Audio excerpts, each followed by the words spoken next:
What's going on, guys? Welcome back to another Game Time Discussions. I'm Emery Cuzzy, and I'm going to be solo today talking about the NFL draft, giving a full recap, talking about the biggest winners, biggest losers, and then also some of the free agents that fell through the cracks. We're going to be doing 5 teams on winners and losers each, and it's going to be a lot of fun, so let's get into it. All right, so the first team we're going to be talking about is actually probably a little bit surprising. It's the Houston Texans, and it has a little bit to do with the fact that I saw this team, you know, really attacking the offensive line and the wide receiver position, and that's what I thought they would do. They go out and do get 2 wide receivers, both from Iowa State, but at the same time, on our big board, this is a reach to say the least. Jalen Noel was not even on the top 100, and then Jaden Higgins 61st, getting him at 34. That feels a little bit rich for me personally, and then the other side of it was attacking the offensive line group. Arion Ayerser is the best pick on this whole board, but the problem is they didn't go and get more. They have signed so many players. It's a makeshift O-line, but is it going to be makeshift next year is the real question, because without getting some young guys in there and figuring out, all the different ways you could put them together on this offensive line and getting the best 5 out there. Right now, I don't know that this O-line is going to be much better than they're going to be better than they were last year, but I don't know how much better they will be in general. So I wish they would have gotten some guards, some interior offensive linemen, and try to replace some more positions. Just also making it a cheaper position and trying to find some longevity. Then you go to the third round here, and you get Jalen Smith, and Jalen Smith might be one of the biggest reaches to me in general for the whole class. Jalen Smith coming out of USC, I was not nearly as high on him, especially in this case, but it wasn't just me. He was also a very, very low big board overall player. And so coming in at 97th, it feels like a massive reach. Keep it going. Woody Marks also feels like a massive reach. 10th of all running backs taken, but that was before guys like Dylan Sampson, Jarquez Hunter, Jordan James, DJ Giddens, Ollie Gordon II, Devin Neal, Damian Martinez, and Brashard Smith. I understand what they're doing. They're getting a stylistic type of player in Woody Marks. He's going to be a guy that is going to catch the ball out of the backfield. He's going to give you a 1-2 punch with Joe Mixon, but Joe Mixon's getting up there in age too. And I just don't know that Woody Marks was really the way to take advantage of such a deep running back class. Getting him in the 4th round, where you probably could have got him much later. And if he's not there, there were suitable options other than him. So I think that was a bust, and I don't know what's going to happen yet with him, but he might get some opportunities on 3rd down and play like 25% of the snaps, but at the same time, when Joe Mixon's not there anymore, he's not going to take over for you. So I thought that was a really odd pick. I thought the Jalen Reed pick was fine out of Penn State, and then you go to Graham Mertz. And Graham Mertz, honestly, I can't even believe he was drafted. He got benched this year for DJ Lagway over at Florida. He's been to 3 schools. And Curtis Rourke, Quinn Ewers, Max Rosemer, all on the board. I just thought they could have made a better decision here. I don't exactly know what they see in Mertz after watching him this last season, so I don't know how that pans out. It is, of course, a 6th rounder. You're taking a shot, but there were better shots to be taken, in my personal opinion. And the last 2, 7th rounders. I normally don't give a bad grade on 7th rounders because you're trying to find upside. Normally, I just go for good grades. These are neutral grades to me. I don't think that they move the needle in any way, and I don't know that they were great values by any means, but they're 7th rounders. So that was the Houston Texans. A lot to talk about, a lot of positions. At least one thing I will say about Houston is they addressed the needs. It was offensive line and wide receiver, but they just didn't do enough on the offensive line, in my personal opinion.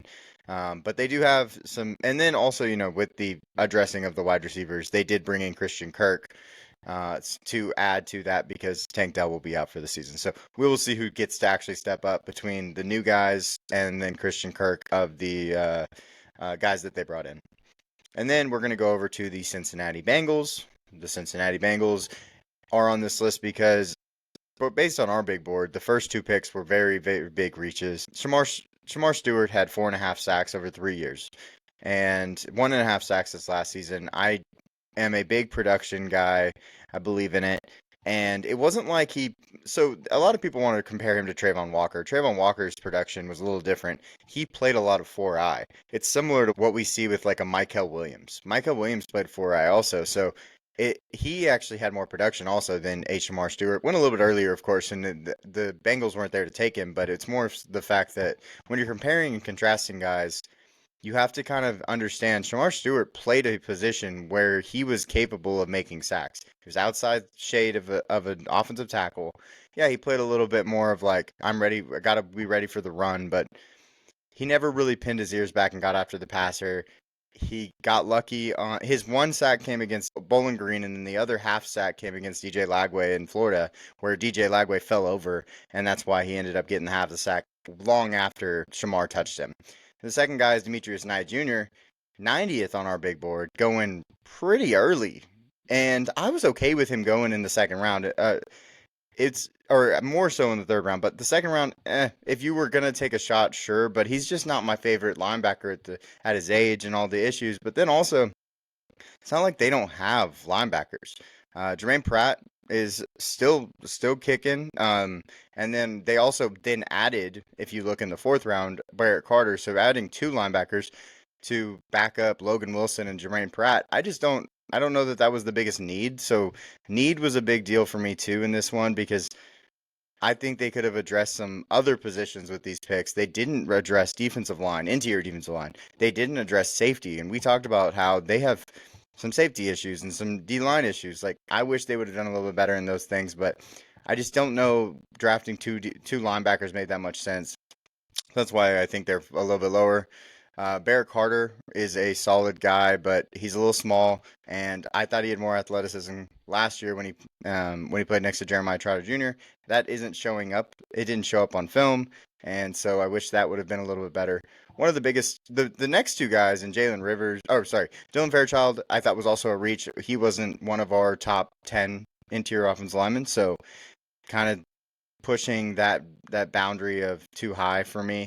But they're getting their guys is what's happening. Like they're in a position where they don't want to trade back and miss out on them. I get it, but it might not be the guy I would be going with.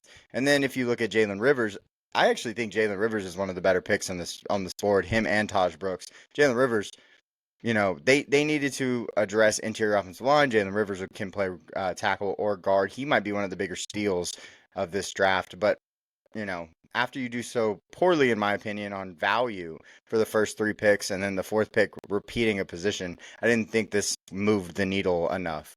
Taj Brooks, I really like. I think the complement to Chase Brown is going to be awesome, so I think that's a fine pick. No seventh rounder, so we'll just go on to the next team. Next team is the Chicago Bears. So we're going to start off at the top. Chicago decided that they were going to take Colson Loveland over our fifth overall player in Tyler Warren. Colson Loveland was 17th on our board. And they see something that I think some draft analysts had Colson Loveland higher than I did myself.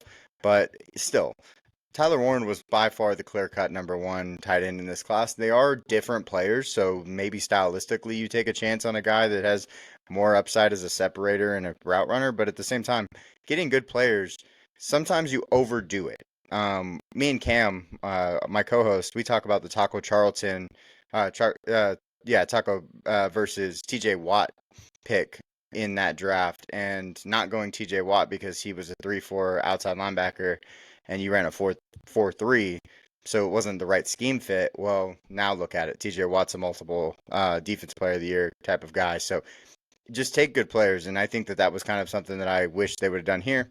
Then the next one, wide receiver Luther Burden, third, actually is the value. He was picked 39th. He was the 23rd player on our big board, but it's the only value because as I keep going, Ozzie Trapillo, 71st, third round value.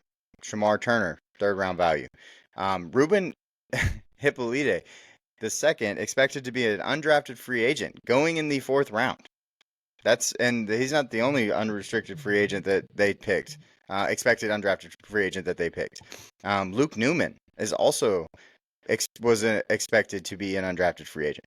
Zoff Frazier out of UTSA, solid fifth rounder, but I don't know that it moves the needle. And then the best pick of the board, if you're just talking about value, is Kyle Monangai.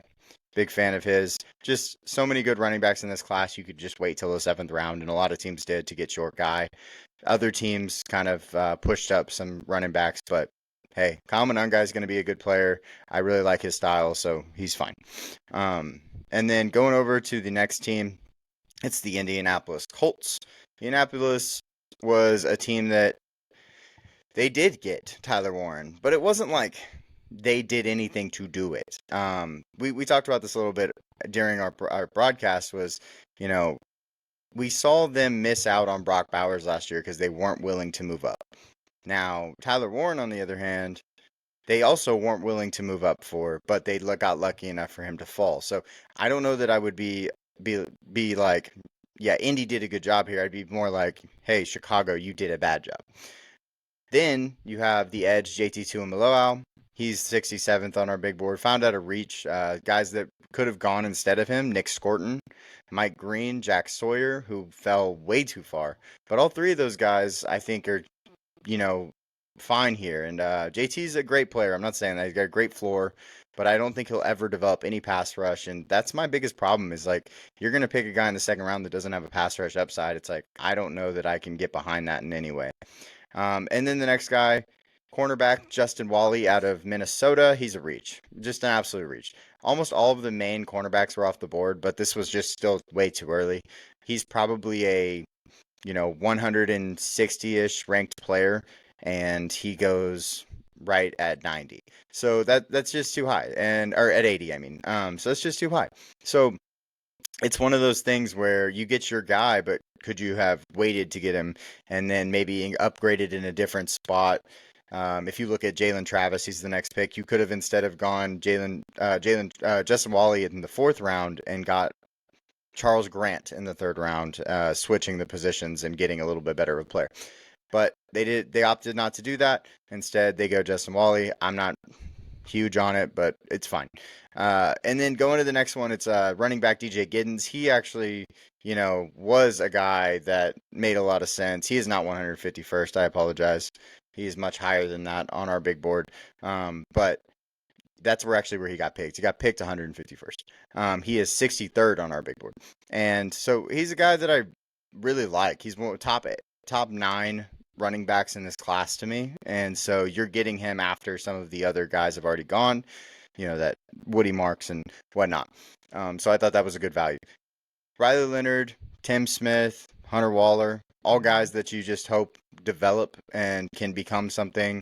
But right now, I don't know that they help you right away. Hunter Waller could be a special teamer. Riley Leonard's going to be backing up two quarterbacks at this point, so I don't know that he's going to get any playing time. But Tim Smith, I mean, he might become a rotational piece. The next team is the Las Vegas Raiders. And of course, I'm a Raiders fan. Maybe I'm a little rough on them. Fine. But at the same time, it's more of the players we picked, not the position, because I think we did a great job addressing needs. They just weren't my favorite players at those positions at the points we were picking them. Running back Ashton Jeanty, I'm not talking about him. I think that is a great pick. I, of course, don't normally like taking running backs in the first round, but it's Ashton Jeanty. He's very, very good, and he's comparable to Christian McCaffrey and these other guys that have gone this early. But right tackle, offensive line, that kind of stuff was what I was just thinking we could go with. Wide receiver Jack Bech next. I just thought that was such terrible value. And the next few picks we're just going to talk about just being bad value, actually. Jack Bech, you just could have addressed a different position at this point. You could have gone corner here. You could have done, I don't know, anything that I felt like could have been a little bit better. Also, there were other wide receivers on the board that I liked a little bit more.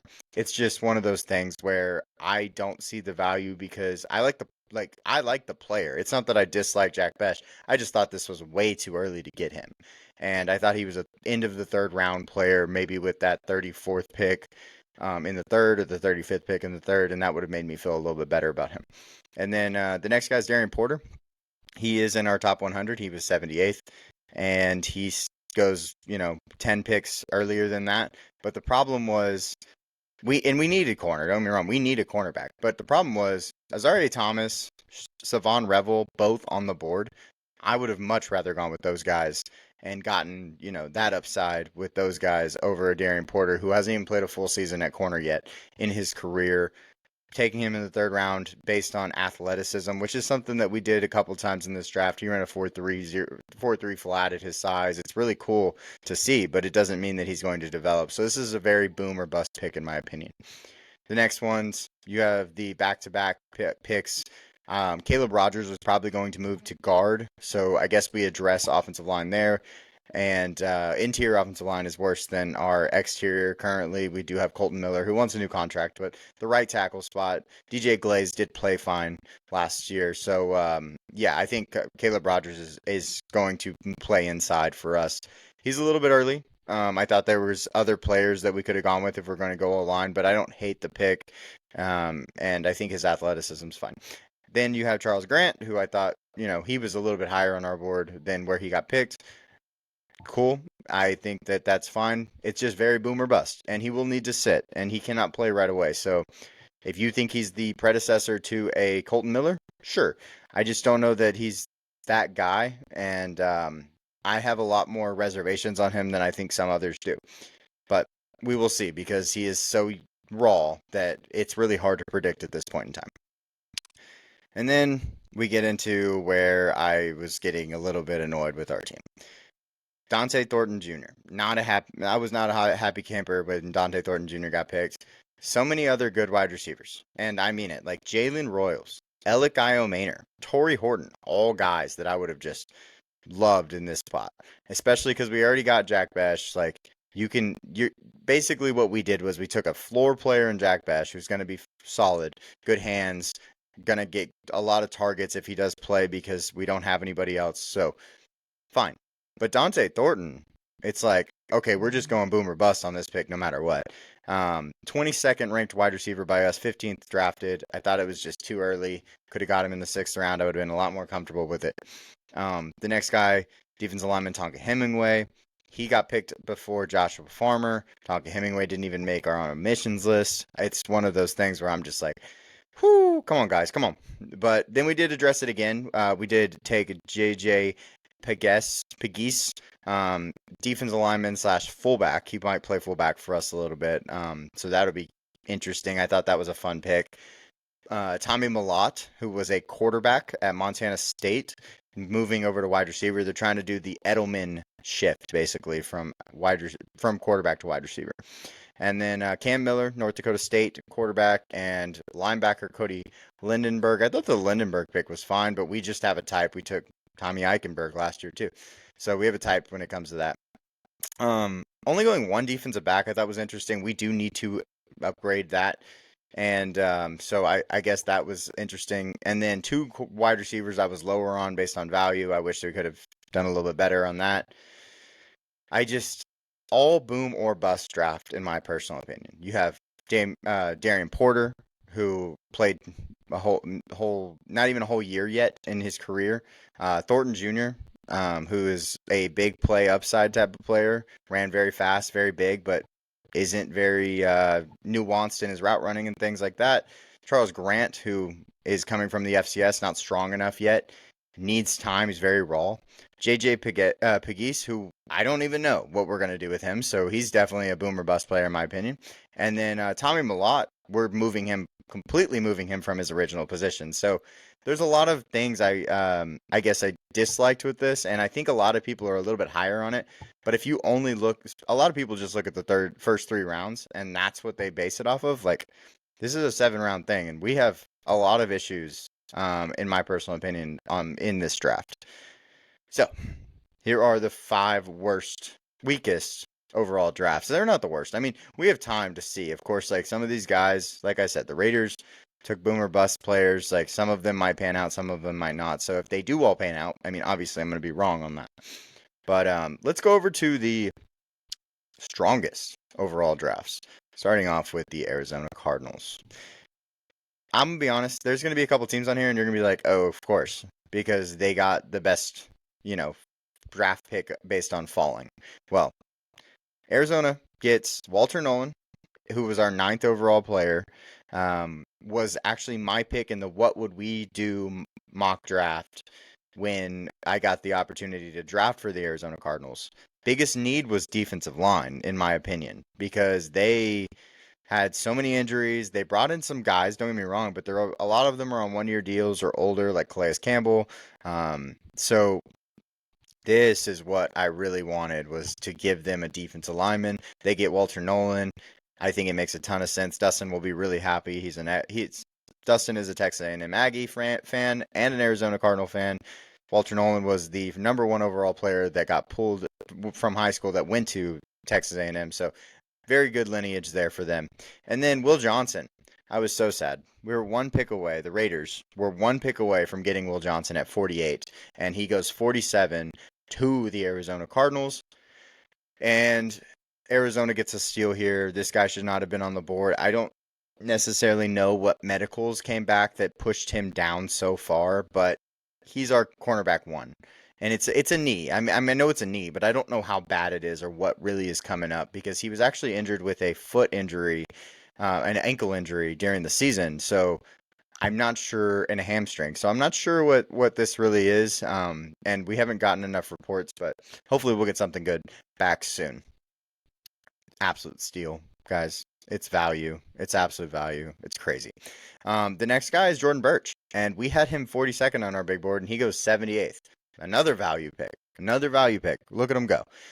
3 in a row.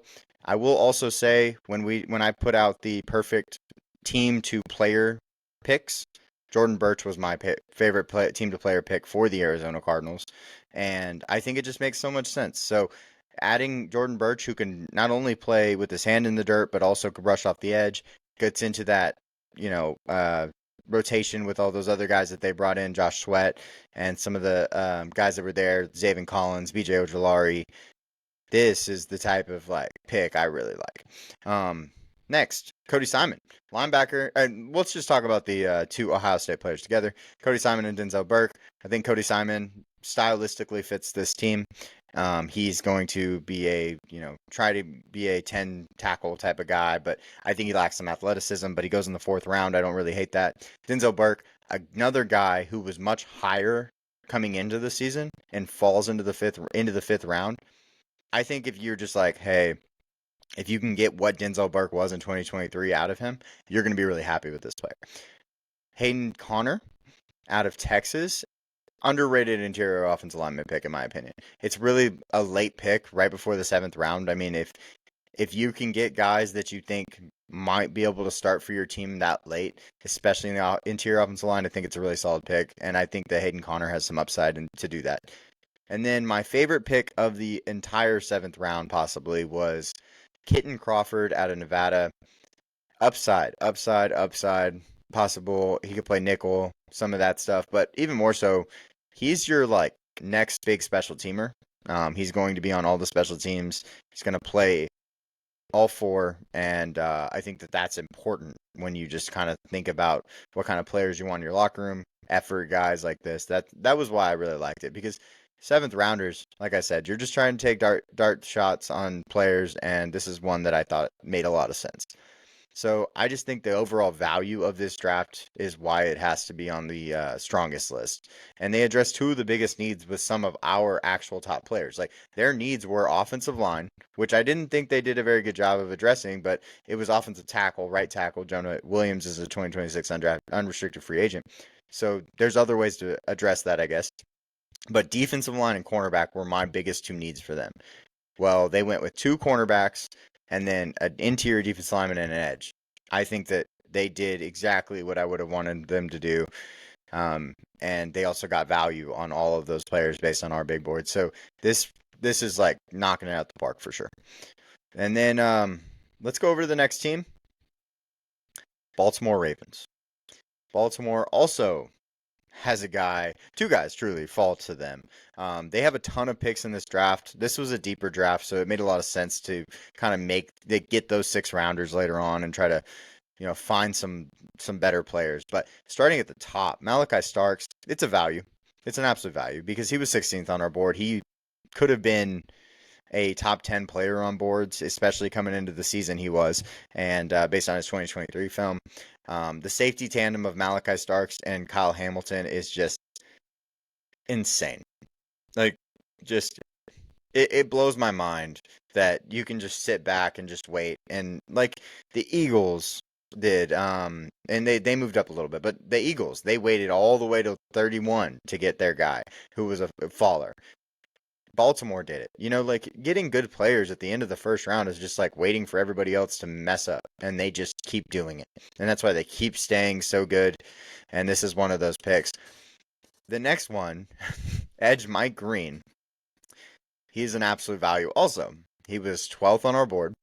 Now, I know why he fell. He fell to two sexual assault charges. I know that one of them made him transfer originally and go to Marshall, so I get it. I really do. But if you're going to just talk about the football player alone, he should not be here. He should have been a top 20 pick. So you're getting a guy at 59 that is going to give you that type of like ability on the field. How about reload your defense and just keep going, right? That's the type of thing I think Baltimore did here. And then you have Emory Jones Jr. He could move to guard. That could have been why they decided to go here in the third round to put him at guard because they do need to replace their guards. It was one of their biggest needs. Um, because Patrick McCarry left, Andrew Voorhees and Daniel Falele are both, okay, but adding to that left side and over Voorhees, who was a 2023 seventh rounder, would probably be the best thing. So maybe Emory Jones is that guy. And then from there, looking at the board, I think Teddy Buchanan was a reach. I don't think he should have gone that high, but I do understand it because he was one of the darlings a little bit to some people. So sure.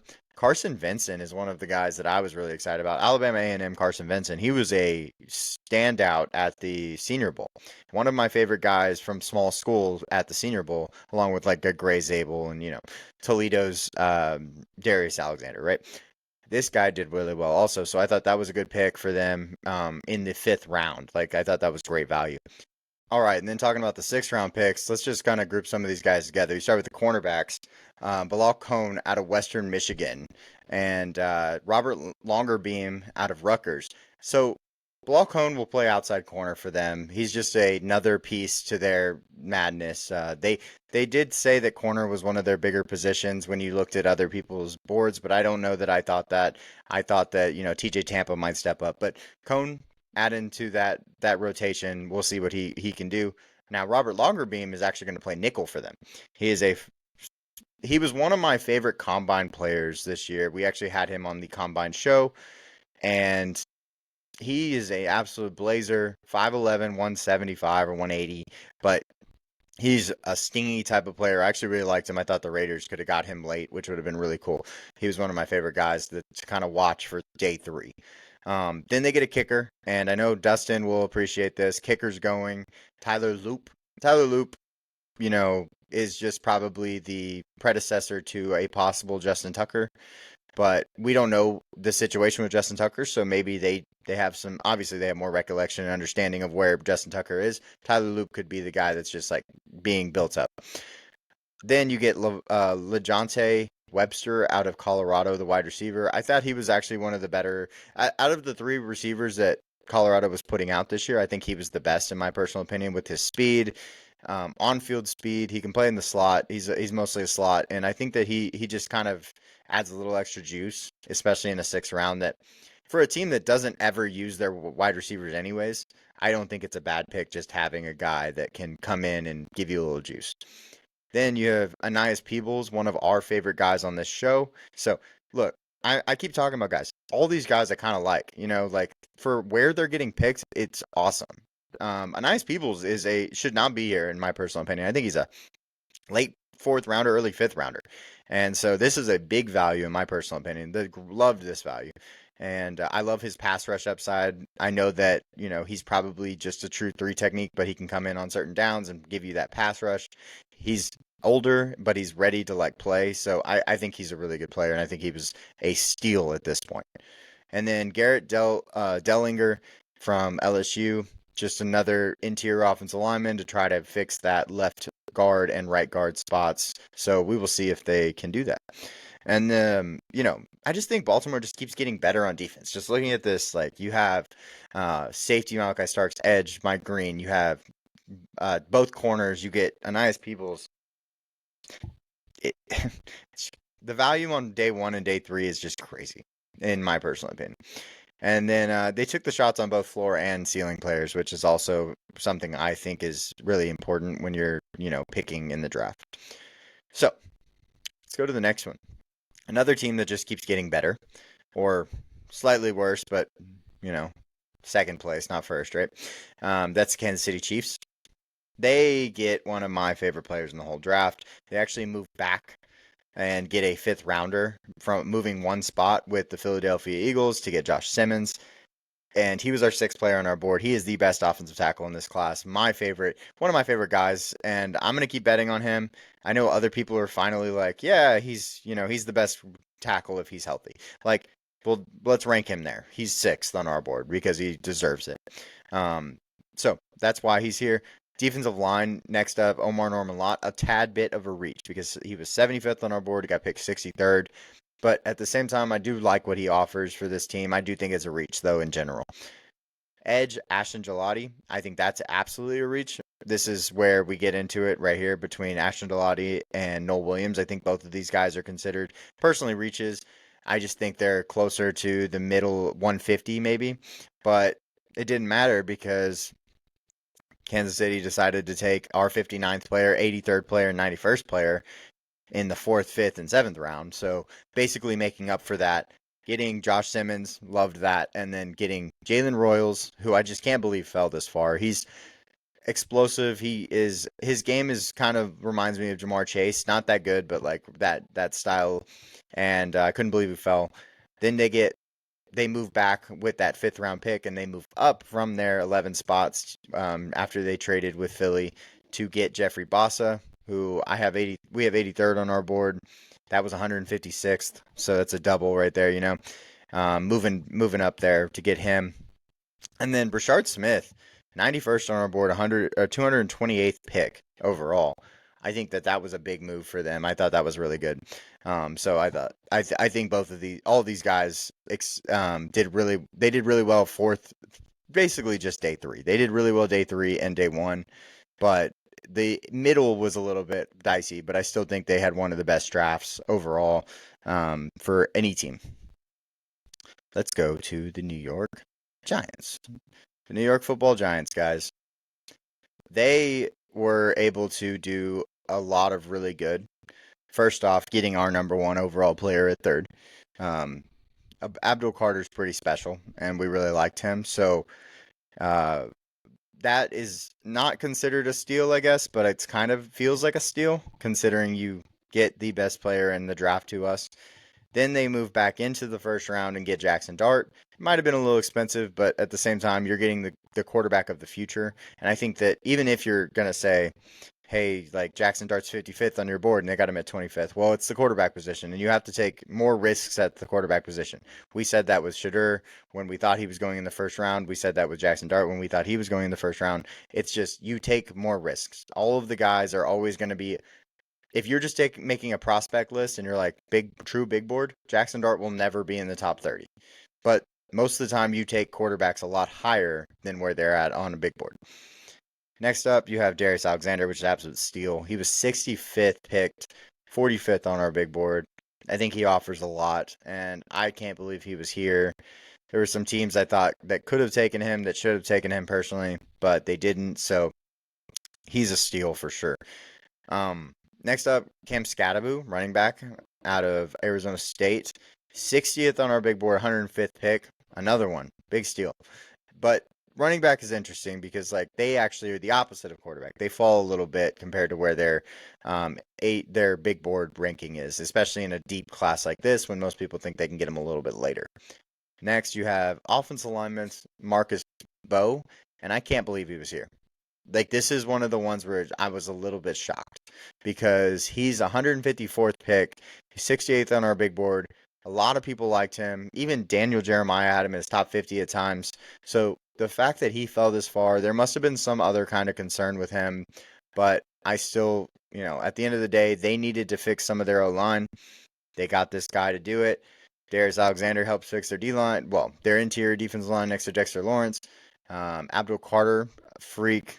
And then offense, they get both, two guys to play together for a long time, hopefully.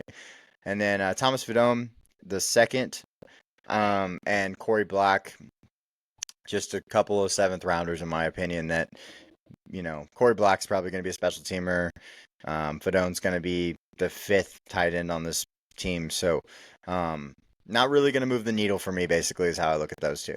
But if you just talk about value picks like Carter, Alexander, Scatabo, Bo, all those guys are going to be values in my opinion. And then they get the quarterback of the future, and it's in the back end of the first. It's not a top 10 pick like we were expecting, like the New Orleans Saints to have to use if they wanted to get one of them. So that probably feels pretty good for this New York Giants team.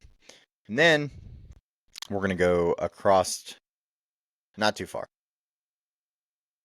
New York Jets. Right there in the same place, This is a team that also found some value. Now, Armand Membu, the number 7 player, I thought was a great pick. He was 8th on our board, but it's a position of need with value, positional value. Then they go in the second round and they get Mason Taylor. I literally was so happy when I saw this because on our video for best fits, I said they should go Membu. If they get Membu in the first round, Mason Taylor is their second round pick. Mason Taylor was the perfect fit, so makes a lot of sense. They need tight end after Conklin left, and I thought this was perfect. Jeremy Ruckert and Stone Smart are the guys on the team right now, but Mason Taylor is going to be the starter day one. Gives you a really nice outlet for Justin Fields. I thought it made a lot of sense. And then next up, you have 73rd pick Azarie Thomas, who was 47th on our board, was actually our 4th overall corner, falling behind. He was like 10th picked corner, so falling behind everybody. And so I was really proud of them for getting the value on that.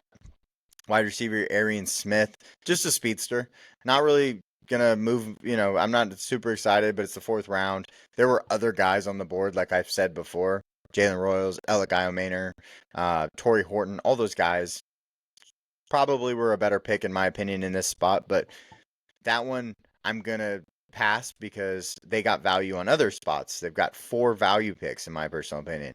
Next up is Malachi Moore. He was 97th on our big board, goes 130th for the safety spot. Safety was a need. Actually, this is one of the teams we put out our needs list. They had 5 needs: tight end, wide receiver, offensive tackle, edge, and safety. Well, they did all of those. So I thought that was really good. Malachi Moore is a safety that I really liked. As coverage ability wise, he is so good. So that was big for them in my personal opinion. Then they get a couple of Miami players, Mayagoa and Barron. Tyler Barron, I thought was a solid pick at this point for an edge. He was very productive in his couple of years, so I thought that was good. And then they needed linebacker help, so in depth. So here you go. They get a linebacker to kind of be in the middle, Mike style, and go after it. So I thought those were our top 5 strongest overall drafts. And truly, you have the weakest drafts, you have the strongest drafts. It's really early. You can't really tell. I don't like doing actual grades because 32 teams grades, they get a little bit jumbled, and you might be like, oh, I really like the 6th rounder. Well, that shouldn't push that team over a team that got a good 2nd rounder or something like that. So kind of just talking through it. But yeah, I really just like kind of grouping these teams. 10 of the 32, so there's 22 other teams. I'm sorry if I didn't talk about yours. You probably just have a B. I'll just be honest. You probably just have a B. But I thought that these were the strongest 5, and I really thought they did a good job getting value, and guys that were falling, they found a way to get them. And then I want to talk about some of the top undrafted free agents. This is the offensive side of the ball. And you can already tell they've already been picked up by some teams. This is what we have so far. You have Marcus Yarns going to New Orleans. I thought he's a good receiving back. Rocket Sanders out of South Carolina going to the Chargers, adding to the Chargers backfield that now added Omarion Hampton. Isaiah Bond hasn't been picked up yet, and that's because of all of the legal issues that he's going through. I don't know exactly where he's going to go or what's going to happen, but he is a speedster that has an opportunity to play in the league. Xavier Restrepo going to Tennessee and getting to play with his old quarterback in Cam Ward. Thought that was really good. I think that chemistry is going to be nice, so I thought that was cool. Um, Brew McCoy out of Tennessee. He's a guy that I really like for like his upside as a blocker and being like almost kind of like a Mac Hollins-esque type of player. So I think Brew is going to have a spot on a NFL team for those types of reasons. Tight end Jake Brenningstool, I actually thought he was going to get drafted. He was closer to, I would say he was like around the 150 range for our big board, and he didn't go anywhere, but he is more of the H-back receiving tight end style, the Orlando Gaston style. So I think he could go somewhere and he could be pretty good if he can get an opportunity to play receiver. Play slot-esque receiver type tight end. Caden Prieskorn, he is now, or I'm sorry, Jaden Brinstone went to KC, so that actually makes sense. He's a similar size and build to like a Travis Kelce. Caden Prieskorn going to Detroit, I thought that was a good pickup for them. He kind of feels like what they want to do with their tight ends. They like having multiple tight ends on the field too, so his blocking and upside in that way is good. Brand Kuith is Utah's tight end, but he actually wasn't the Utah tight end that got selected. Denver selected the other tight end that plays power forward and tight end for Utah. So he'll find a spot. I think that, he was the tight end one for them, so I'd expect him to make it work. And then Holland Pierce. Holland Pierce is a mountain of a man going to Philly. So I thought that was good. I'm glad he got picked up. Logan Brown out of Kansas going to Minnesota. Thought that was a solid one. Seth McLaughlin is going to Cincinnati, and they needed to improve their interior offensive line. They get a guy here that can help them with that. And I think he's, pro ready, older kind of guy. So I think that one makes some sense. Clay Webb is the next one up. And Clay Webb moved schools. He was a Georgia commit. Went to moved to Jacksonville State and played there. He was really solid for them this last year. Going to Denver, I think that makes sense. Also, Luke Kandra out of Cincinnati getting a chance at Carolina. And then Willie Lampkin, our 5'11 friend, playing the interior offensive line. I think that's a fun pickup for the LA Rams. So let's go to defense. Junior Tafuna. I actually liked him at the Senior Bowl. I thought he did a lot of good things, so I would expect him to get signed somewhere. I'm not sure where or what, but I'd expect him to out of Utah. So hopefully he can find a way onto a roster. Cam Horsley, big guy for Boston College this last year, and going to Tennessee. I think that's a good fit, playing on that 3-down with the Devondre Sweats and Jeffrey Simmons style. Jared Harrison Hunt going to Carolina, giving him an opportunity to play DT with some of those guys that are there. I actually thought he was going to get drafted, so this is a good pick for them in my personal pickup for them in my personal opinion. And then edge Jared Ivey. We have to talk about Jared Ivey because there's no way in my personal opinion that he should have fallen out of the out of the draft. There's got to be something going on because he is our 84th player on our big board, and I was not expecting him to fall out. I think he is legit upside. So, and he can play edge or DT. I don't know what happened here. Seattle gets him. Something weird must have been going on, but yeah, I really like Jared Ivey. He was actually a top 10 pick coming out of college, coming out of high school. He was one of the better players, and I'm very surprised he didn't go. Jaw Joyner, saw him at the Senior Bowl also. He has some insanely long arms, if I remember correctly. Guy that has some upside out of Minnesota for the Las Vegas Raiders. K'Mon Rucker had a down year at North Carolina. He was injured a lot, and so I was surprised he didn't get picked. He's a little smaller, but at the same time, we've seen teams pick smaller players. It's not surprising. So I actually thought he would have been picked also. Edge RJ Oben out of Notre Dame. Notre Dame had a lot of players at the Senior Bowl that right after they lost the national championship, he was one of them. I thought he looked good, but I think out of all the guys that are above him on the edge spot, I think he's the lowest of the group. He will get signed somewhere, I don't know where, but I think he's fine. He's technically sound and stuff like that. He just doesn't have necessarily the same upside as some of the other guys. Jay Higgins, man. We talked about this on the linebacker show. Jay Higgins is a guy that you want to bet on, does everything right, has no athleticism. And so it wasn't surprising to me that he didn't get drafted, but I think he's the type of guy that could be on a team for a long time just because he is such an intelligent player, great in coverage, great tackler. His athleticism really let him down, but at the same time, I think he could make a team no problem. Eugene Asante out of Auburn goes to Miami. I think that's a great fit for their style, and I think he'll be fine there. I think it's a good fit, though. Jackson Woodard out of UNLV. He was the Defensive Player of the Year for the Mountain West Conference. I think he's a really solid football player. I think he deserves, you know, an opportunity, and I think he's going to get a good chance at Seattle. I He's a great tackler. He's all over the place. I remember watching him against Boise State. I really liked him in that game. So it's not. I don't think he should. I think this is a really good thing that he's getting picked up by Seattle. I think Seattle has an opportunity. They picked up a lot of good players. Jared Ivey, the next guy, Zai Alexander out of LSU, a guy that I think a lot of people thought he was going to get drafted between the fifth and the seventh round, and falls all the way out. So going to Seattle makes a lot of sense, and I think he gets an opportunity to fight for that outside corner spot with Josh Jobe, and who was also an unrestricted free agent.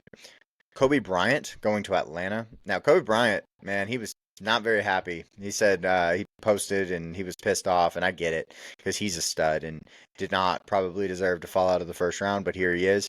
So he's gonna come back with some vengeance, and I love that. He's going to Atlanta, and I love what I saw from him and his fire. Elijah Huzzy gonna go to Houston. He's gonna play behind Jalen Petrie, I guess, at the nickel spot. Makes some sense. I think he's a solid player. I think he, top 200 player, and could have been drafted if you had a nickel need. Similarly, Sebastian Castro, I think he's also a nickel in the NFL. I was really surprised he fell out of the draft because he's an older player. Kind of brings the Pittsburgh is actually a really great place for him because he kind of brings like that veteran savvy, but and he's always kind of feels like he's in the right place. He missed some tackles, but I think he's got a little bit of extra juice as a leader and stuff like that I like to see. So you never know. All these guys are going to try to make the roster. Even the ones that were drafted. The undrafted free agents are the ones that are got a little bit of a chip on their shoulder though, and that excites me about these guys for sure. But I'm gonna stop sharing. I said a lot of stuff. I was talking real fast. There was a lot of things going on, and I got it in under 50 minutes. I'm actually pretty surprised that I did, but I appreciate y'all hanging out with me. There's a lot of players that we aren't going to be talking about that have an opportunity. We will be knocking out some fantasy relevant stuff coming up with the rookies. So Cam will be putting out some stuff where he talks about, just the best positions and things like that these guys got. I think that, there's going to be some rookies that, especially at the running back position, that we're going to be looking to in buying a lot of in best ball and stuff like that. And then we're actually going to do rookie rankings. We're going to rank all the running backs, all the wide receivers, tight ends, quarterbacks for fantasy, and so that we can kind of talk about them in their new situations. Because, of course, coming into this, I had Ashton Jeanty first, and then, so now Travion Henderson is at the New England Patriots. That could be a situation where he is not, the third running back you should be taking because of the opportunities. So there's going to be some guys we'll talk about. Maybe DJ Giddens. I really liked him. He was 8th on our big board. Now he's playing behind Jonathan Taylor. I'm not as comfortable trying to take him as a backup running back if the situation of I could get a different guy that will probably start on their team. So, we'll be knocking those out. We'll be doing a summer edition of next year's draft class, which is one of the best parts. We predict dark horses. I predicted Ashton Jeanty. He's a guy I liked. I really liked Josh Simmons. Josh Simmons was one of my dark horses. Those types of things. I'm not always right. I'm not always wrong. Trey Harris was one of my dark horses. He had one of the best years until he got hurt. So we're going to be predicting these guys and talking about them, and then going from there. So I appreciate you hanging out with me. I will see you on the next one. See y'all later.